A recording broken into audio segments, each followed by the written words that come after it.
Hey everybody, Ryan here at eTrailer. Today on our 2016 Toyota RAV4, we're going to be taking a look at and showing you how to install the CURT Class 3 2-inch trailer hitch receiver. There's a couple of things I really like about this hitch. The main one being the way it's going to look on the back of the RAV4. For the most part, it's going to be completely hidden. Really, the only thing you're going to be able to see is the receiver tube opening, and so it really just helps maintain that factory appearance. And it's going to be able to do that without sacrificing any clearance. So what I mean by that, the hitch is going to sit up nice and tight against the bottom of the car, giving us some good ground clearance, and it's also going to give us really good bumper clearance.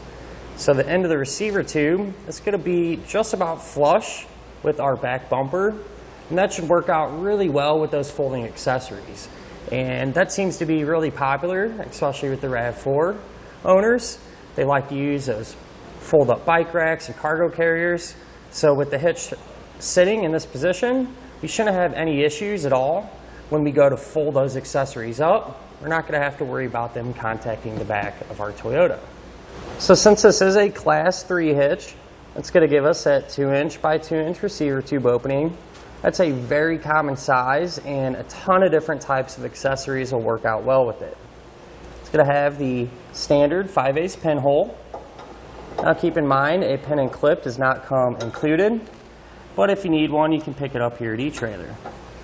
We're going to have loop style safety chain openings, which are nice and thick, and they're going to give us enough room to use just about any size hook that we might have. Now, as far as the hitch's weight capacities go, it's going to have a 350-pound maximum gross tongue weight rating. So that's going to be the amount of weight that's pushing down on the hitch. So that'll work out real well for those 1 to 4 bike racks, for example. As far as the maximum gross trailer weight rating goes, it's going to be 3,500 pounds. And that's going to be the amount of weight that's pulling on the hitch. So that is the weight of your trailer plus anything that you might have on it. I do always like to recommend, never a bad idea to check with your RAV4's owner's manual to make sure your Toyota can pull that much weight. Now, if you do plan on doing some towing, I would suggest getting some trailer wiring. That way the lights on your trailer will sync up with the lights on the back of your RAV4, and you'll be safe and legal. Now, something I do want to mention, for those of you that have the automatic liftgate assist, where you put your foot under the bumper and the hatch will open up, since we do have to relocate the sensor, that feature is no longer going to be available.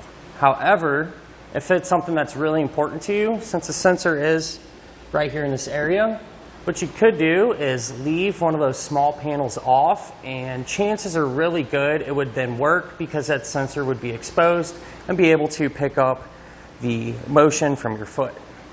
Now I'm going to give you a couple of measurements, and you're going to use these to help figure out which hitch mounted accessories to get. From the ground to the top inside edge of the receiver tube opening, it's going to be about 14.5 inches. So if you do plan on doing some towing, chances are pretty good you're going to need to get a ball mount with a rise. From the center of the hitch pinhole to the edge of the rear bumper, that's going to be about 2.5 inches.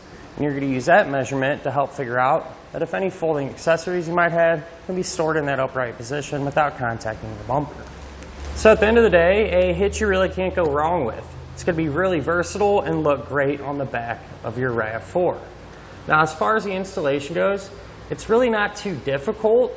Everything's pretty easy to get to. However, there is a lot of small steps that we need to do to get the hitch in place. But you shouldn't have any issues getting it done at home, in your garage, or maybe even the driveway. To begin our installation, we're going to be underneath the bottom of our RAV4. We're going to start out on the driver's side. And what we're going to first do is remove this underbody panel. So on this edge, we're going to have 2 plastic pushpin style fasteners. Just take a flathead screwdriver and pry underneath the head of that fastener and work it out. Same thing with this one. Then if you follow that panel towards the front of our vehicle, we're going to have a plastic 10mm nut. So we'll pull that off.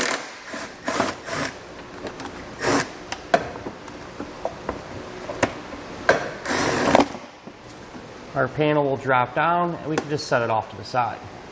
With that panel out of the way, it'll expose this tow hook, and we need to remove this to make room for our hitch. So we're going to pull out these two bolts using a 17mm socket.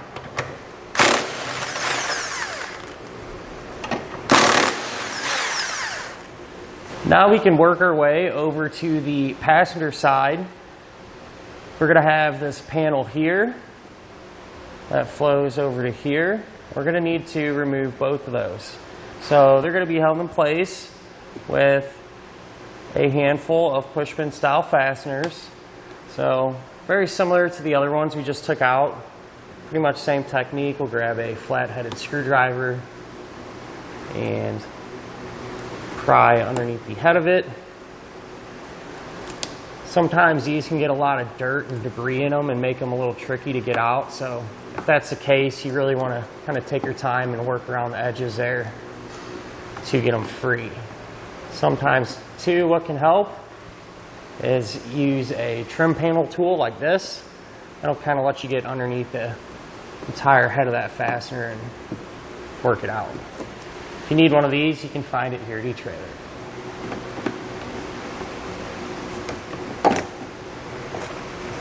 So we'll drop our panel down, set it to the side, and I'm going to repeat that same process to get this one off as well.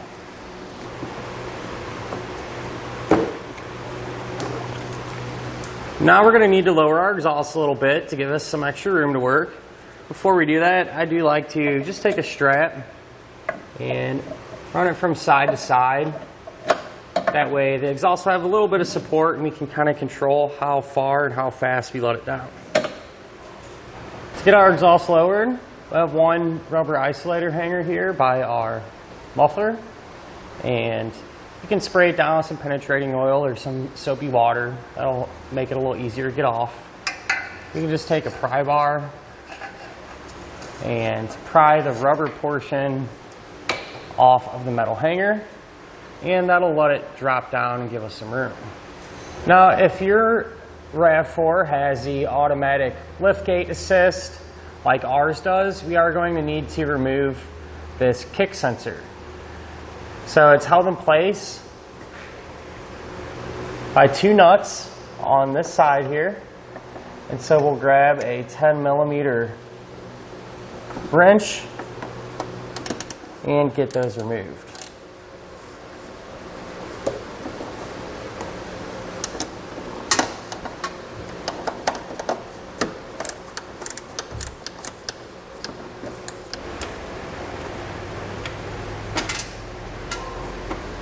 Once we have the nuts off, you can simply just kind of slide the sensor towards the back a little bit and drop it down out of the way for now.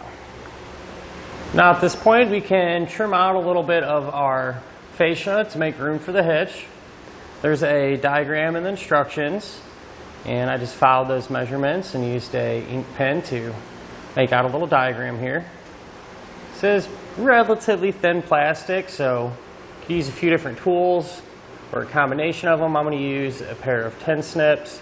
You could also probably use a sharp utility knife, a Dremel tool, something along them lines as well. Make sure you pull this down, you don't have any wires or anything back here, and simply just cut it out.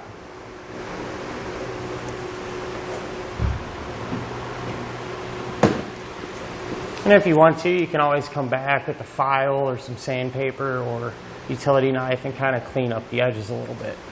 Now we can go over our attachment points and the hardware that we're going to use to secure our hitch. Over here on the driver's side, we're going to have a total of 3 attachment points. These factory well nuts, we'll be using this one, and this one. And with all the attachment points, I do recommend to spray them out with some penetrating oil, clean out any dirt and debris. You can just use a tube brush like this to get that cleaned out. And then the hardware we're going to use for all of our attachment points is just going to be a bolt and a conical tooth washer. So the teeth on the washer are going to face up like this towards the hitch. So we're going to have our hitch in place, and the bolts will simply just thread into those attachment points. On the passenger side, we're only going to have 2 attachment points. One here and one here. And again, it's important to spray these down and clean them out. Now what we can do is grab our hitch. Over here on the passenger side, you want to be sure to slide it up and over your exhaust. Now when you're lifting your hitch up into place, you want to kind of pull out on your bumper cover and sneak the hitch up in there behind it. So when you have it up there nice and flat, you're still going to be able to see all these tabs. So when you're holding the hitch up, it's a good idea to get at least one bolt started, hand tied on each side. That way it'll support itself. And then we can come back and get the rest of our hardware hand tight. Now that all the bolts are in place and hand tight, we can come back with a 19mm socket and snug them all down.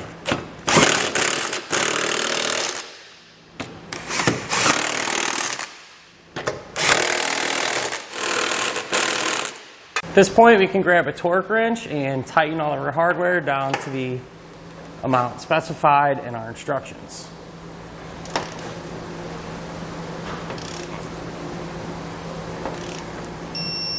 I do want to mention, if you did remove your kick sensor, you can use the provided zip ties to secure it to your hitch here towards the center. Now at this point, we can raise our exhaust back into position. So I sprayed it down again. This time we'll just line it up with our hand and pop it back on. Now that it's supporting itself, we can go ahead and remove our strap here. Now we can start to reinstall our underbody panels. The one that goes here in the center on the driver's side can just be slid right back in and reinstalled the opposite way that we removed it.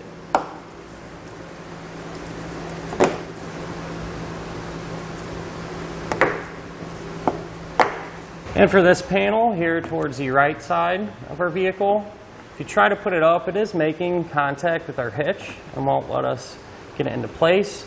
So we're just going to trim off a little section right here. I'll just use my pair of snips again.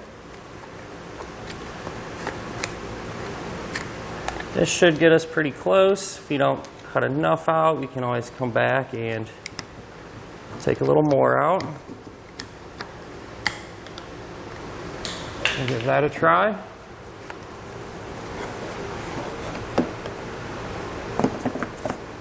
And it looks like that was just about right.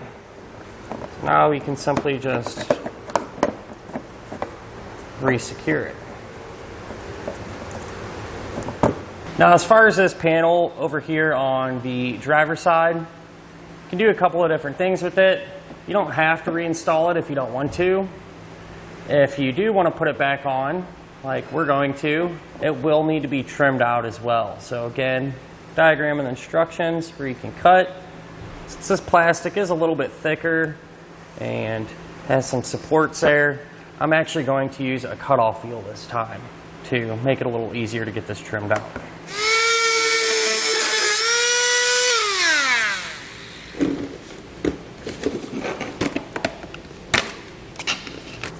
Once you have it cut out, you can simply reinstall the panel the opposite way that we removed it. And that'll finish up our look at and installation of the CURT Trailer Hitch Receiver on our 2016 Toyota RAV4.